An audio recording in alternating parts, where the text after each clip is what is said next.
بسم اللہ الرحمن الرحیم۔ السلام علیکم ورحمۃ اللہ وبرکاتہ۔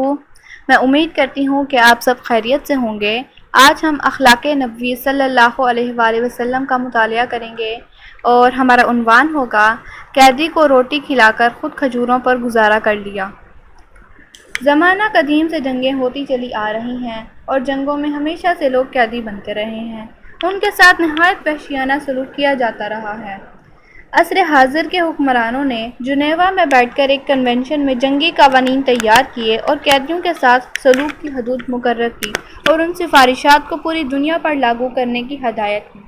مگر میں اپنے سامعین اکرام کو رسول اللہ صلی اللہ علیہ وآلہ وسلم کے خوبصورت کردار کی ایک جھلک دکھانے لگی ہوں۔ جو کام ان لوگوں نے آج کرنے کی کوشش کی اس سے بدرجہ بہتر قوانین آپ صلی اللہ علیہ وآلہ وسلم نے آج سے 1500 برس قبل دنیا کو عطا فرمائے۔ آئیں لڑائی کے میدان میں قیدی بننے والوں سے حسن سلوک کے بارے میں آپ صلی اللہ علیہ وآلہ وسلم کے اعلیٰ اخلاق کا ایک خوبصورت پہلو دیکھتے ہیں۔ 2 ہجری رمضان المبارک کے مہینے میں غزوہ بدر کے موقع پر 70 بڑے بڑے مشرک سردار قیدی بن چکے تھے۔ یہ پہلا موقع تھا کہ اتنی بڑی تعداد میں قیدی مسلمانوں کے ہاتھ لگے تھے۔ ان قیدیوں کے بارے میں اللہ کے رسول صلی اللہ علیہ وآلہ وسلم بہترین سلوک کرنے کا حکم دیا کرتے تھے۔ علامہ ابن کثیر بیان کرتے ہیں، آپ صلی اللہ علیہ وآلہ وسلم نے بدر کے روز اپنے صحابہ کو یہ حکم جاری فرمایا کہ قیدیوں کے ساتھ احترام کا سلوک کیا جائے، یعنی انہیں اچھا کھانا کھلایا جائے اور ان کے ساتھ کوئی سختی نہ کی جائے۔ چنانچہ صحابہ اکرام اللہ کے رسول صلی اللہ علیہ وآلہ وسلم کی ہدایت کے مطابق انہیں بہترین کھانا کھلایا کرتے۔ سیدنا مصعب بن عمیر رضی اللہ تعالیٰ عنہ کا بھائی ابو عزیز ایک انصاری صحابی کی قید میں تھا۔ یہ کوئی عام آدمی نہ تھا۔ بدر کے میدان میں نضر بن حارث کے بعد جھنڈا اسی کے پاس تھا۔ یہ اپنی قوم کا بہترین سالار تھا۔ مسلمانوں سے شدید نفرت اور عداوت رکھنے والا یہ شخص ایک نہایت مالدار ماں کا بیٹا تھا۔ جس انصاری صحابی نے اسے گرفتار کیا ان کا نام ابو یسر رضی اللہ تعالیٰ عنہ تھا۔ ابو عزیز کے بھائی سیدنا مصعب بن عمیر رضی اللہ تعالیٰ عنہ مدینہ طیبہ میں اس کے پاس سے گزرے تو ابو یسر رضی اللہ تعالیٰ عنہ سے کہنے لگے، اسے اچھی طرح قابو میں کر لو، اس کی ماں بہت مالدار عورت ہے، وہ تمہیں اس کی رہائی کے عوض بھاری فدیہ دے سکتی ہے۔ سیدنا مصعب بن عمیر رضی اللہ تعالیٰ عنہ نے الحب فی اللہ والبغض فی اللہ کا فریضہ انجام دیا۔ ابو عزیز کے ہاتھ بندھے ہوئے تھے۔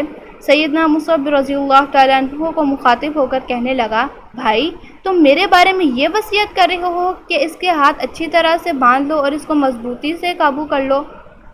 اس کا خیال تھا کہ میرا بھائی میری سفارش کرے گا، مگر سیدنا مصعب رضی اللہ تعالیٰ عنہ نے جو جواب دیا وہ سنہری الفاظ سے لکھنے کے قابل ہے۔ تم میرے بھائی نہیں بلکہ دراصل میرا بھائی تو یہ انصاری صحابی ہے۔ دلچسپ بات یہ ہے کہ چند ہی روز بعد ابو عزیز کی والدہ نے مکہ مکرمہ والوں سے پوچھا کہ قریشیوں کی جانب سے سب سے زیادہ فدیہ کتنا ادا کیا گیا ہے، تو بتایا گیا کہ اب تک ادا کیے جانے والے فدیے میں 4000 درہم سب سے بڑا فدیہ ہے۔ چنانچہ اس نے 4000 درہم مدینہ طیبہ بھجوا کر اپنے بیٹے کو رہا کروا لیا۔ جس انصاری صحابی نے اسے گرفتار کیا تھا وہ تنگ دست ہونے کے باوجود اپنے قیدی کو روٹی کھلاتے۔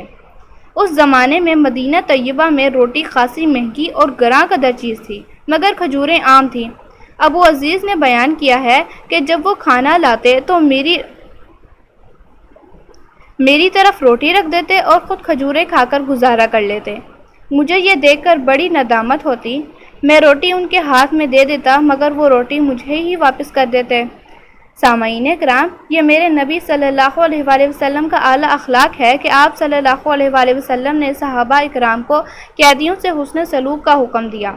صحابہ اکرام نے اس حکم پر اتنے شاندار طریقے سے عمل کیا کہ خود تو کھجوریں کھا کر گزارا کر لیتے مگر قیدی کو اچھی اور اعلیٰ خوراک دیتے۔